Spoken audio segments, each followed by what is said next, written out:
अगर आप भी घर पर बहुत आसानी से बेसन की हलवाई जैसी मिठाई बनाना चाहते हैं तो एक बार इस तरह से ये मिठाई बनाकर ट्राई करिएगा। बहुत आसान है इसको बनाना और बिल्कुल हलवाई जैसी बनकर तैयार होती है। तो चलिए देखते हैं कैसे बनाना है। सबसे पहले हम लेंगे बेसन। तो मैंने यहाँ पर 1 कटोरी बेसन लिया है और उसको हम बढ़िया से छान लेंगे। क्वांटिटी आप अपने अकॉर्डिंग कम ज़्यादा कर सकते हैं। और आज की जो मिठाई है वो हम बिना चाशनी के बनाकर तैयार करने वाले हैं। इसको बनाना बहुत ही ज़्यादा आसान है और ज़्यादा सामान की ज़रूरत नहीं पड़ती है। घर में पड़े बेसिक से सामान से आप इसको कभी भी बनाकर तैयार कर सकते हैं और ज़्यादा टाइम भी नहीं लगता है।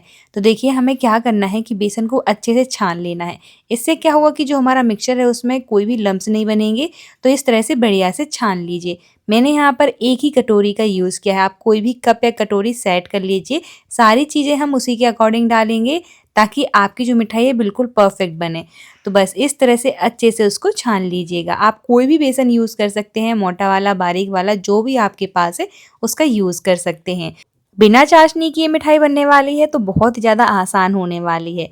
ना ही हमें यहाँ पर चीनी का पाउडर बनाना पड़ेगा और बहुत ही ज़्यादा जल्दी बनकर तैयार हो जाती है। तो देखिए इस तरह से हम बढ़िया से बेसन को छान लेंगे। वीडियो को एंड तक ज़रूर देखिएगा और हर स्टेप को फॉलो करिएगा, तभी जाके आपको ये वीडियो अच्छे से समझ में आने वाली है। अगर आप स्किप करके देखेंगे तो आपको ये अच्छे से समझ में नहीं आएगी। तो चलिए बेसन को हम साइड में रखेंगे। अब लेंगे हम एक ग्राइंडर जार जिसमें डालेंगे हम आधी कटोरी नारियल का बुरादा और साथ ही में ऐड करेंगे हम 1 कटोरी दूध। तो यहाँ पर मैंने 1 कटोरी बेसन लिया था तो उसके साथ 1 ही कटोरी मैंने यहाँ पर दूध लिया है। और नारियल का बुरादा आधी कटोरी लिया था और 1 कटोरी दूध लिया है। तो हमें नारियल का बुरादा जितना लेंगे ना उसका डबल हमें दूध लेना है। अब साथ ही में हम डाल लेंगे यहाँ पर 10 से 15 काजू, बिल्कुल ऑप्शनल है। अगर आप ड्राई फ्रूट्स डालना चाहते हैं तो डाल सकते हैं और नहीं भी डालना चाहते इनको बिल्कुल स्किप कर सकते हैं, ज़रूरी नहीं है इनको डालना। बढ़िया से इस तरह से ब्लेंड कर लेंगे। अब लेंगे हम कढ़ाई, गैस चालू करेंगे, गैस पर रखेंगे। अब इसमें डालेंगे घी। यहाँ पर हमें ज़्यादा घी की ज़रूरत नहीं पड़ेगी। मैंने यहाँ पर सिर्फ 3 से 4 चम्मच घी का ही यूज़ किया है। इतने घी में ही हमारी मिठाई बनकर तैयार हो जाएगी। तो घी को डालकर बढ़िया से इसमें डालेंगे हम बेसन। तो देखिए अगर आप ज़्यादा घी डालना चाहते हैं तो इसमें डाल सकते हैं, बिल्कुल ऑप्शनल है। और हाँ, अगर आप घी नहीं खाना पसंद करते हैं तो यहाँ पर रिफाइंड ऑयल का भी यूज़ कर सकते हैं। और अगर खाते हैं घी तो घी में ही बनाइएगा क्योंकि घी में बहुत ही ज़्यादा बढ़िया टेस्ट आता है। अब इस तरह से हमें बेसन डाल देना है और इसको लो फ्लेम पर रोस्ट करना है। हम हाई फ्लेम पर इसको रोस्ट नहीं करेंगे, लो फ्लेम पर ही करना है। और हाँ, इसका हमें कलर भी चेंज नहीं करना है। बस हमें इसको इतना रोस्ट करेंगे कि इसका कच्चापन निकल जाए और बढ़िया सी खुशबू आने लगे ना, उस स्टेज तक हमें इसको रोस्ट करना है। बस लो फ्लेम पर ही करिएगा और कंटिन्यूअसली इस तरह से चलाते रहिएगा, नहीं तो जो बेसन है वो जलना स्टार्ट हो जाएगा। और हाँ, अगर हम मेरे चैनल पर नए हैं तो चैनल को सब्सक्राइब और वीडियो को लाइक करना ना भूलें और ज़्यादा से ज़्यादा शेयर करें। और मुझे कमेंट सेक्शन में ज़रूर बताएं कि आप ये वीडियो कहाँ से देख रहे हैं ताकि मैं आपका थैंक्स कर सकूं।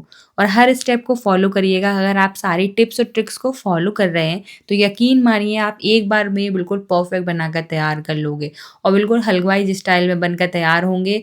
तो एक बार ज़रूर बनाइएगा। आपके घर वालों को कोई भी फेस्टिवल है आप उसमें बना सकते हैं या फिर आपके घर में कोई मेहमान आ रहे हैं, कभी भी इसको बनाकर तैयार कर सकते हैं। सबको बहुत पसंद आएंगे। तो देखिए हमें इस तरह से धीरे धीरे अच्छे से उसको लो फ्लेम पर रोस्ट करते रहना है और चलाते रहना है। और सबसे अच्छी बात ये है कि इसमें हमें ना ही ज़्यादा दूध की ज़रूरत पड़ती है और ना ही बाज़ार से हमें कुछ लाने की ज़रूरत पड़ेगी। घर में पड़े बेसिक से सामान से आप इसको कभी भी बनाकर तैयार कर सकते हैं। मार्केट से खरीदने से अच्छा है कि घर पर ही आप बहुत अच्छे हेल्दी तरीके से इसको बनाइए और खाइए और सबको खिलाइए। मार्केट में बहुत मिलावटी मिठाइयाँ आती हैं तो आप कोशिश करिए कि ज़्यादा से ज़्यादा घर पे ही मिठाई बनाएँ। तो देखिए यहाँ पर आप देख सकते हैं कि जो हमारा बेसन है बढ़िया से रोस्ट हो गया और इसका कलर भी चेंज नहीं हुआ है। और हाँ, हमें कलर चेंज नहीं करना है और इस तरह से चलाना बिल्कुल मत छोड़िएगा। अगर आप छोड़ दोगे ना तो ये नीचे से जलना स्टार्ट हो जाएगा। आप कोई मोटे तले की कढ़ाई लीजिएगा ये मिठाई बनाने के लिए ताकि आपको ज़्यादा प्रॉब्लम ना हो। तो देखिए यहाँ पर आप देख सकते हैं कितने अच्छे से ये हमारा बेसन जो है रोस्ट हो गया है। अगर आप इसमें ज़्यादा घी डालना चाहते हैं तो डाल सकते हैं। मैंने यहाँ पर कम से कम घी में ही मिठाई बनाई है। बेसिकली क्या होता है कि जब हम कोई बेसन की मिठाई बनाते हैं तो उसमें हमें ज़्यादा घी की ज़रूरत पड़ती है, लेकिन आज की मिठाई जो है वो हम कम घी में ही बनाकर तैयार करेंगे। तो चलिए देखिए हमारा बेसन बिल्कुल बढ़िया से रोस्ट हो चुका है। अब इसी स्टेज पर हम इसमें डालेंगे चीनी। यहाँ पर हम बिना चाशनी की मिठाई बनाने वाले हैं, तो मैंने यहाँ पर चीनी को डाला है। आप चाहें तो इसको पाउडर फॉर्म में तैयार करके भी डाल सकते थे या फिर इसी तरह से डाल दें और अच्छे से हमें चीनी को मिक्स कर लेना है। आप सोच रही होंगी कि चीनी पिघलेगी नहीं, लेकिन ये पिघल जाएगी और बिल्कुल परफेक्ट मिठाई बनकर तैयार होगी। तो देखिए यहाँ पर मैंने बढ़िया से चीनी डाल दी है, लेकिन ज़्यादा चीनी का यूज़ नहीं किया है मैंने, 3/4 कटोरी ही चीनी का यूज़ किया है। अगर आप ज़्यादा मीठा खाना पसंद करते हैं तो यहाँ पर चीनी की क्वांटिटी बढ़ा सकते हैं और कम खाना पसंद करते हैं तो आधी कटोरी भी ले सकते हैं।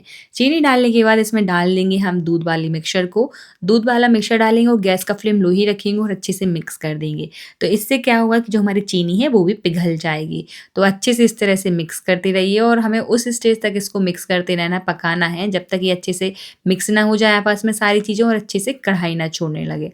तो बस धीरे-धीरे जो हमारी चीनी है वो भी पिघल जाएगी और सारी चीज़ें अच्छे से मिक्स हो जाएँगी। इससे बहुत ही ज़्यादा बढ़िया टेस्ट आता है। अगर आप इस तरह से एक बार ये मिठाई ज़रूर बनाइएगा, सबको बहुत पसंद आएगी और बहुत ही ज़्यादा सॉफ्ट बनकर तैयार होती है। और हाँ, ये सारी प्रोसेस करते टाइम आपको गैस का फ्लेम लो ही रखना है। मैंने यहाँ पर पूरी मिठाई जो है लो फ्लेम पर ही बनाई है, तो आपको भी लो फ्लेम पर ही बनाना है। हर स्टेप को फॉलो करिएगा। तो देखिए यहाँ पर धीरे-धीरे जो हमारा मिक्सचर है कुछ इस तरह से हो जाएगा, क्योंकि चीनी भी पिघलेगी तो थोड़ा-सा लूज़ होगा हमारा मिक्सचर। तो बस इसी तरह से हमें उसको अच्छे से पकाते रहना है। आप इस मिठाई को चाशनी बनाकर भी बनाकर तैयार कर सकते थे, लेकिन बहुत से लोगों के साथ क्या होता है कि जब वो चाशनी बनाते हैं तो उनकी परफेक्ट चाशनी नहीं बनती है, जिससे उनकी मिठाई जो है बिगड़ जाती है। लेकिन बिना चाशनी के अगर आप इस तरह से बना रहे हैं ना, तो एक बार में ही आपकी बिल्कुल परफेक्ट मिठाई बनकर तैयार होगी। तो देखिए मैंने यहाँ पर थोड़ा-सा इलायची पाउडर डाला है फ्लेवर के लिए, तो ये बिल्कुल ऑप्शनल है, अगर आप नहीं डालना चाहते हैं तो स्किप कर सकते हैं। तो बस थोड़ा-सा इलायची पाउडर डालेंगे और इसको अच्छे से इस तरह से मिक्स करेंगे। तो देखिए इस तरह की कंसिस्टेंसी चाहिए, हमारा मिक्सचर जो है कुछ इस तरह से हो जाएगा, बिल्कुल डो के फॉर्म में तैयार हो जाएगा। तो इसी तरह से हमें अच्छे से इसको पका लेना है और ये बिल्कुल कढ़ाई छोड़ देगा, स्पैचुला में भी नहीं चिपक रहा है। चलिए अब हम क्या करेंगे, गैस बंद कर देंगे। तो अब इसको हम ठंडा होने के लिए रखेंगे, तो यहाँ पर आपको इसको ज़्यादा टाइम नहीं लगेगा ठंडा होने के लिए।